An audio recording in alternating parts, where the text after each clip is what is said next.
You might have heard of NAFTA, also known as the North American Free Trade Agreement. It was the first agreement of its kind and still makes the world's biggest free trade area. So, just what is it? Well, let's begin with the basics. First, it includes Canada, the US, and Mexico. It was proposed in 1992 by these guys, and it was extremely controversial. Critics feared massive job losses, with businesses packing up and moving production to Mexico. Supporters, though, they claimed that it would lead to cheaper goods, and that would lead to economic growth. In fact, it was so controversial that in the 1992 presidential election, a billionaire outsider presidential candidate shot to the top of the polls railing against it. Businessman Ross Perot. Sounds pretty familiar.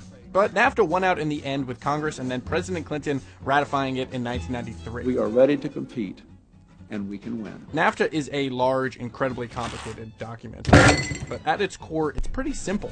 Before NAFTA, when items were imported, they were taxed. After NAFTA, they weren't. This protects goods made domestically at the expense of consumers, since the tax on foreign products is passed down. Higher tariffs, more expensive goods, less trade. Free trade agreements like NAFTA remove those tariffs, incentivizing trade and lowering costs for consumers.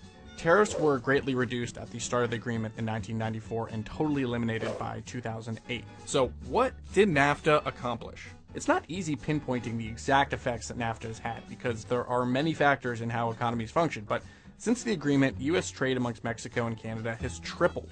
The U.S. trade deficit with Canada and Mexico has increased significantly. But, according to this congressional report, NAFTA actually hasn't had that large an effect on the U.S. economy. NAFTA only increased the U.S. GDP by a few hundredths of a percent because, relative to the size of the total economy, trade with Mexico and Canada isn't that big. So the biggest question of all, how has it affected American jobs? Economists agree there's no simple answer. It's impossible to completely separate the effects NAFTA has had on the economy from other external forces like recessions, currency valuations, technological automation, and overall increases in globalization. Many U.S. manufacturing jobs have moved overseas to countries that America doesn't even have free trade agreements with, like China. Overall, domestic manufacturing has taken a spill. Trade has increased, and goods are cheaper.